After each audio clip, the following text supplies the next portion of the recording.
إن الحمد لله نحمده ونستعينه ونستغفره ونعوذ بالله من شرور أنفسنا ومن سيئات أعمالنا من يهده الله فلا مضل له ومن يضلل فلا هادي له وأشهد أن لا إله إلا الله وحده لا شريك له وأشهد أن محمدا عبده ورسوله فجث فلندريم كان për Allahun Azza wa Jall. Atë falenderojmë dhe vetëm për ti ndihmë dhe falje kërkojmë. Kërkojmë mbrojtje tek Allahu Azza wa Jall për vehteve tona dhe për punëve tona të këqija. Atë të cilin Allahu e udhëzon nuk ka se kush e humb, dhe atë të cilin ai e humb nuk ka se kush e udhëzon. Dëshmojmë se nuk ka të adhuruar tjetër me të drejtë vetëm se Allahu Azza wa Jall. Dhe se Muhamedi sallallahu alaihi wasallam është robi dhe i dërguar i tij. Allahu akbar, la ilaha illa Allah, wallahu akbar. Allahu akbar walillahi alhamd. Allahu është më i madhi. Allahu është më i madhi, nuk ka të adhuruar tjetër me të drejtë vetëm se ai. Allahu është më i madhi. Allahu është më i madhi dhe vetëm atij takon falënderimi. Falënderimi i përket Allahut i cili e lehtësoi rrugën e adhurimit për njerëzit dhe vendosi për ta një fesë që përsëritet sa herë që përsëritet agjërimi dhe adhurimi i tyre. Allahu është ai i cili me mirësinë e tij caktoi për njerëzit sezone të begata, ku ata të shtojnë veprat e mira. Ndër këto sezone është edhe muaji i madhëdhënuar i Ramazanit. E lavdërojmë dhe falenderojmë Allahun Azza wa Jall sepse vetëm ai e meriton me u lavdëru dhe me u falenderu.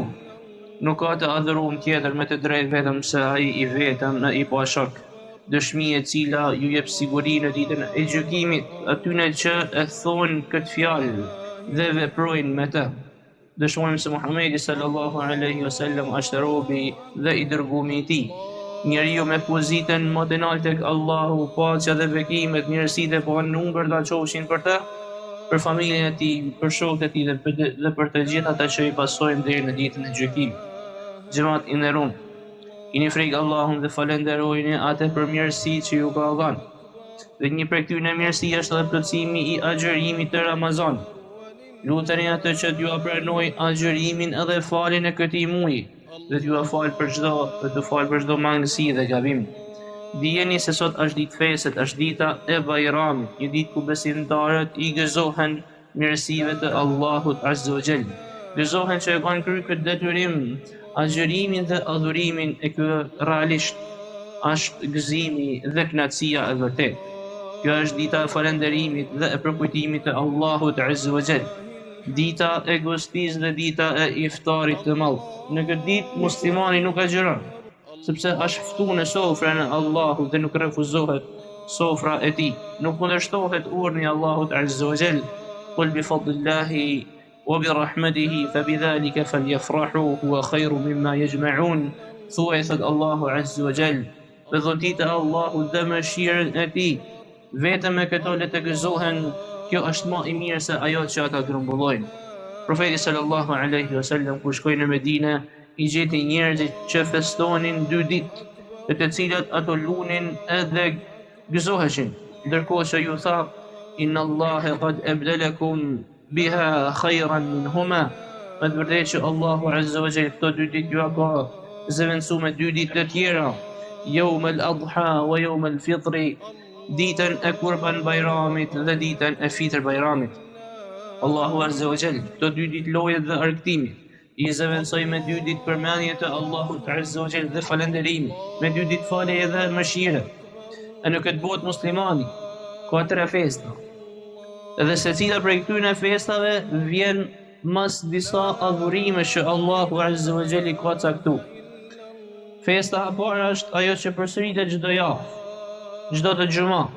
E kjo xhumë vjen mas një jave të mbushur me adhurim dhe namaz kundrejt Allahut subhanahu wa ta'ala. Allahu ja ka bërë detyrim besimtar dhe musliman me e vukrytin 5 herë në sejdë në për Allahun subhanahu wa ta'ala, me u fal 5 herë në ditë. Dhe masi musliman të kanë plotësuar namazet e një jave të plot, vjen dita e xhumës si festë e javës. Pikërisht në këtë ditë është caktuar një namaz i rëndësishëm të cilin muslimanët të mbledhen me e fal, i cili është namazi i xhumës.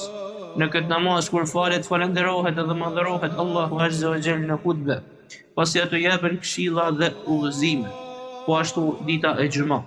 është dita në të cilën është përfunduar krijimi i gjithësisë, dita në të cilën është kriju Adami alayhi salam, dita në të cilën ai është futur në xhennet dhe po në këtë ditë është nxjerrë nga xhenneti dhe po në këtë ditë komendon dita e gjykimit, përfundimi i kësaj bote. Kjo është një ditë që ka veçori edhe mirësi të shumta. E Allahu Azza wa Jall e ka veçuar për këtë ummet, për muslimanët e këtij ummeti, ato që ishin para nesh iftarët e librit, pasuesit e librit, nuk i dhanë hakun kësaj dite, Allahu e ruajti për ne. Kjo është një ditë feste kur kremtohet mbyllja e namazeve të javës e namazit, siç e dina, është shtylla e dytë më e rëndësishme e Islamit mas shahadet. Ndërsa Fitr Bajrami, siç është dita e sotme. Fitr Bajrami vjen mas agjërimit të muajit të Ramazan, që përbën edhe shtyllën e katërt të Islamit. Gjatë këtij muaji agjërimi, muslimanët i kërkojnë Allahut Azza wa Jall me i falatu, me i liru nga zjarri i xhehenamit. Nëpërmjet agjërimit, Allahu Azza wa Jall i fal atyre gjunahet që kanë bërë, edhe i ka ligjëruar atyre një ditë feste, në të cilën ata grumbullohen për ta falendëruar Allahun Azza wa Jall për këtë mirësi, për ta përmendur dhe për ta madhnuar atë për gjithçka që i ka dhuruar, në veçanti për dhuratën e këtij muaji të begat, muajit të Ramazan. E kjo është dita e dhuratave, ku agjëruesit marrin shpërblimin për agjërimin e tyre dhe kthehen në shtëpitë e tyre me lejen e Allahut Azza wa Jall, me faljen dhe knatësinë e tij. Gjëmatin e rum, një në gjërat që Allahu Azza wa Jall na ka urdhëruar në këtë ditë, në namaz të cilin edhe falme është namazi i Bajramit. Gjë që ka ardhur në Kur'an, po është në sunetin e Profetit sallallahu alaihi wasallam dhe është vendosur edhe me unanimitetin e muslimanëve. Allahu subhanahu wa ta'ala thot në Kur'an: "Qad aflaha man tazakka wa dhakara isma rabbih fa salla." I shpëtuar është ai i cili pastrohet dhe e përmend emrin e Zotit të vet dhe fal namaz. Duke komentuar këto ajete, disa dietarë kanë thënë ai që pastrohet është ai i cili jep lëmosh sadaka dhe ai që fal namaz është për qëllim ai i cili fal namazin e Bajramit. Profeti sallallahu alaihi wasallam përveç muslimanëve në përgjithësi, po ashtu i ka urdhëruar edhe gratë që kanë sisteme pasojat, ato arsyet e veta specifike kanë me ardhmë me prezantu në namazin e Bajramit që me përfitu për begative të kësaj dite. Falja e namazit të Bajramit është një demonstrim i madh dhe simbol i Islamit. Namazi i Bajramit është prej simboleve të dukshme të Islamit, dhe lania e tij masdore pa arsye është e dënueshme. Falja e këtij namazit është faqe e krenarisë së muslimanëve dhe natyrisht përfshin një numër të madh njerëzish të cilët marrin pjesë në këtë tubim madhështor, si dhe ka dobi e urtësi të tjera që mbartë me vetvete simbolika e një ritualit të tillë. E festa e tretë të cilin Allahu Azza wa Jall ka ligjëruar muslimanëve është Kurban Bajrami, që ka me në ardhë lejën Allahut Azza wa Jall. Kjo festë e cila është ligjëruar nga Allahu subhanahu wa ta'ala mas përfundimit të haxhit, shtyllën e pesë e Islamit. E kështu shohim se festat islame nuk vinë kot, por se vinë mas përfundimit të disa adhurimeve. Bile edhe vetë këto festa në vete përmbajnë adhurime të ndryshme edhe falënderime kundrejt Allahut Azza wa Jall. Xhamat e nderuar, dijeni se festat fetare janë bërë për të përkujtuar Allahun, për ta madhnuar dhe për të kërkuar falje atij. Këto festa shërbejnë për ta përmendur Allahun Azza wa Jall, për përfundimin e agjërimit apo për namazin dhe veprat e tjera të mira. Dijeni se i lumtur nuk është ai i cili veshet me rroba të bukura apo të reja, apo e ka mbush barkun e tij. I lumtur është ai i cili të cilit Allahu Azza wa Jall ja ka pranuar agjërimin, faljen, ja ka pranuar veprat e mira, dhe ai i cili kthehet nga ky namaz me dhuratën dhe shpërblimin e Allahut Azza wa Jall, me faljen dhe mëshirën e tij. Ne t'i kujtojmë ata njerëz që janë falë me ne në vitet që kanë kalu. Kujtojmë ata musliman, ata vëllezër musliman që ndonë nga kjo botë dhe nuk kanë marrë me vete vetëm se veprat e tyne. Ata kanë lanë shtëpitë e tyne, pasunitë e tyne, familjet e tyne. E lutim Allahun Azza wa Jall me i mëshiru ata. Janë largu nga kjo botë e asgjë nuk kanë marrë vetëm se veprat e nuk i ka bërë dobi atyne vetëm se veprat tyne tek Allahu Azza wa Jall. Si thot Allahu subhanahu wa ta'ala: "Yawma la yanfa'u malun wala banun illa man ata Allah bi qalbin salim." Në hadithet e cilën nuk ka me bërë dobi as pasunia e as fëmia, vetëm se ai i cili e takon Allahun Azza wa Jall me zemër të pastër. Mos u mashtrojmë mas jetës së kësaj bote dhe bukurive të saj. E bukuria më e mirë është devotshmëria kundrejt Allahut Azza wa Jall. Bukuria vërtet është me pas frikë Allahun Azza wa Jall dhe me i rujt çështjet e tij.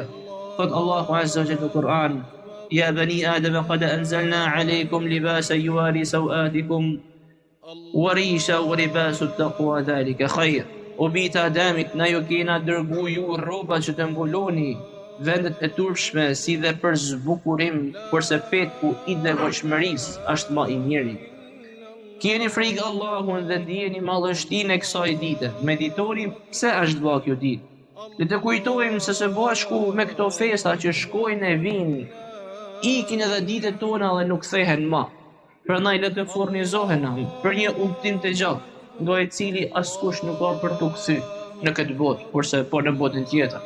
Allahu Azza wa Jall thotë në lidhje me këtë botë, thotë me al-hayatu dunya illa mata'ul ghurur. Edhe jeta kësaj bote nuk është asgjë tjetër vetëm se një knatësi e rrëmë. Me tubimin e kësaj dite, kujtoni tubimin e ditës së gjykimit, aty ku kanë në grumbullu njerëzit para Allahut Azza wa Jall. Si thot Allahu subhanahu wa ta'ala: "Pa dyshim se në këtë ngjarje ka këshill pa atë që i friksohet dënimit të ditës së gjykimit. Ajo është dita kur do të mblidhen të gjithë njerëzit, ajo është ditë e dëshmuar. Dhe na e shtym atë ditë deri në afatin e caktuar. Disa prej tyre do të jenë fatkeq, e disa kanë me qenë për fatlum.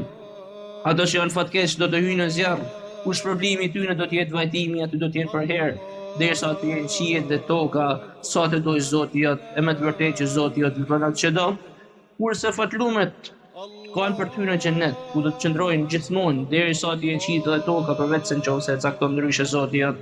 Kjo është dhuratë e pandërprerme.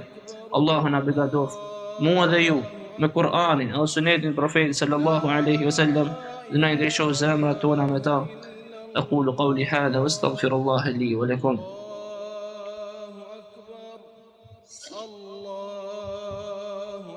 الحمد لله وحده والصلاة والسلام على من لا نبي بعده. الله أكبر الله أكبر لا إله إلا الله والله أكبر ولله الحمد. الله أسماء ماضي الله أسماء ماضي نقطة درون ديتا متدريد بيت مساي. الله أسماء ماضي الله أسماء ماضي بيت من أديد والفلندرين. Falëndërimi i përket Allahut Azza wa Jall, Zotit të botës, atij që e krijoi njeriu nga balta, atij që i përsosi fazat e krijimit të njeriu, i dhuroi dëgjimin dhe shikimin. I madhum qoftë Allahu krijuesi më i përsosur. Dëshmoj se nuk ka adhuruar me tjetër me të drejtë vetëm se Allahu Azza wa Jall, i vetëm i pashok. Atij i përket adhurimi e përkushtimi. Dëshmoj po ashtu se Muhamedi sallallahu alaihi wasallam është robi dhe i dërguari i tij, të cilin e dërgoi Allahu Azza wa Jall si mëshirë për mbar botrat. Lëvdata dhe bekimi i Allahut Azza wa Jall qofshin mbi të familjen e tij, shokët e tij dhe mbi të gjithë që i pasojnë deri në ditën e gjykimit. Xhamatin e Rum, dhe ta kena frikë Allahun Azza wa Jall dhe ta falenderojmë atë për mirësinë që na ka dhënë. Me mirësia më e madhe është Islam. Pse Allahu Azza wa Jall na ka udhëzuar në këtë fetë të bukur. Ai na ka bënë ne popullin më të mirë për mbar njerëzimin. Prandaj le të kryejmë detyrimet që kërkon kjo pozitë, dhe të largohen nga çdo gjë që dëmton këtë pozitë dhe le të jenë atë afër për ta merituar këtë vend në mesin e njerëzve. Le të mos kërkojmë fe tjetër përveç se Islami, si thot Allahu Azza wa Jall: "Wa man yabtaghi ghayra al-islam dinan fala yuqbala minhu wa huwa fi al-akhirati min al-khasirin." Kush kërkon fe tjetër përveç Islamit, atij nuk do t'i pranohet, dhe ai në botën tjetër ka për të qenë i humbur. Ky është ligji i Allahut te to. I kush e praktikon të vërtetën ka me kanë viktim prej e të kotës. Allahu Azza wa Jall thot në Kur'an: "Fadhalikum Allahu rabbukumul haqq, famadha ba'da al-haqq illa ad-dhalal." Ky është Allahu Zoti ju i vërtet. E çfarë ka pas të vërtetës përveç së humbjes? E këtë mirësi e dallon vetëm se ai i cili jeton me Islamin dhe e kthen këtë Islam në stilin e jetës së vet. Le ta dimë, xhamatin e Rum, se Islami nuk është vetëm se me emër edhe me fjalë. Po ky detyrimet që kena përfshi Allahut Azza wa Jall, po ju largu çaqeve dhe kufive të tij, ndalesave të tij. Islami ka shtylla dhe kushte si ashtu si ka dhe gjëra të pëlqyeshme. Ai përfshin adhurimin e krijuesit të vetëm e të pashok, si dhe po ashtu edhe bamirësinë punajt krijesave. Besimtari i vërtet apo besimtari i vërtet është ai i cili kryen detyrimet ndaj Zotit të vet, i largohet ndalesave, pasi më parë ka dëshmuar se askush nuk e meriton mu adhuru përveç se Allahut Azza wa Jall, dhe se Muhamedi alayhis salam është robi dhe i dërguari i tij. Muslimani e fal namazin, e jep zakatin, haxhin Ramazanin, shkon në haxh dhe urdhon për të mirë dhe ndalon nga keqja. Muslimani është ai i cili nuk i cënon të tjerë, as me gjuhën e as me dorën e tij. Nuk i cënon në nderin, në gjakun apo në pasuninë e tyre. Allahu Azza wa Jall thot në Kur'an: "Walladhina yu'dhuna al-mu'minina wal-mu'minati bighayri ma iktasabu, faqad ihtamalu buhtanan wa ithman mubina." Ata që i lëndojnë besimtarët dhe besimtarët duke i akuzuar për diçka që nuk e kanë vepruar, në të vërtetë i kanë ngarkuar vetes fajin për shpifje dhe një gjunah të qartë. Po ashtu pejgamberi sallallahu alaihi wasallam ka thënë: "El-muslimu man salima al-muslimuna min lisanihi wa yadihi." Muslimani i vërtetë është ai musliman ai i cili është i ruajtur, janë të ruajtur muslimanët e tjerë nga dora dhe gjuha e tij. Po ashtu Allahu Azza wa Jall ka thënë në Kur'an: "Fa'ufu al-kayla wal-mizana wa la tabkhasu an-nasa ashya'ahum wa la tufsidu fil ard." Bëjeni drejt matin, mos u bëni për atyre që mangësojnë në vetë matin, në peshore. Peshoni drejtësisht me peshore të saktë, mos u paksoni njerëzve gjanat e tyre, e mos bëni nga tresa në tokë. Mos mashtrojnë muslimanin në shpëlimi dhe në asnjë prej punëve të tij, sepse mashtrimi është pa drejtësi, dhe pa drejtësia, siç e profeti sallallahu alaihi wasallam, u dhulmu dhulumatun yawm al-qiyamah, pa drejtësia është errësi në ditën e gjykimit. Profeti sallallahu alaihi wasallam po ashtu ka thënë: "Man ghashana falaysa minna", ai i cili na mashtron ne nuk është prej nesh. Ruajini nga marrja e rrushfetit, nga kamat, nga shpërdorimi i pasunisë së jetimit dhe nga të gjitha këto gjinohe të mëdha. Çdo pare që fitohet në këtë mënyrë, në mënyrën e haramit, është përfitim i ulët, i cili sjell zemrimin e Allahut Azza wa Jall dhe në ditën e gjykimit zjarrin e xhehenamit. Këto fitime të padrejta dhe as pak të ndershme shkatërrojnë shoqënitë dhe zhdugin vlerat morale e njerëzore. Le të kena frikë Allahun dhe të dimë se fjalët më të mira janë fjalët e Allahut Azza wa Jall. Udhëzimi më i mirë është udhëzimi i profetit sallallahu alaihi wasallam. Veprat më të këqija janë shpikjet risit në fe. Le ta dimë se dora e Allahut Azza wa Jall është me bashkësinë me xhamatin. Le ta ruajmë bashkësinë, unanimitet, bashkësinë e muslimanëve, ai i cili veçohet në zjarr, thot profeti sallallahu alaihi wasallam. Allahu Azza wa Jall dhe melekët e tij bin salavat bi profetit sallallahu alaihi wasallam, duke thënë se ashtu siç ta tregon Allahu Azza wa Jall: "Inna Allaha wa malaikatahu yusalluna 'ala an-nabi, ya ayyuhalladhina amanu sallu 'alayhi wa sallimu taslima." اللهم صل على محمد وعلى آل محمد كما صليت على إبراهيم وعلى آل إبراهيم إنك حميد مجيد. اللهم بارك على محمد وعلى آل محمد كما باركت على إبراهيم وعلى آل إبراهيم إنك حميد مجيد. Në përfundim, ju uroj përsemërsisht zuar e me zemër të mirë Peter Bajramin. Allahu ja paspranoj ju veprat e mira që keni bërë në këtë muaj, adhurimet e përkushtimet që keni bërë, nxjerr faqe e bardhë e me gjinohet e faluna me të vërtetë që është falës i madh e bujara. Assalamu alaikum wa rahmatullahi wa barakatuh.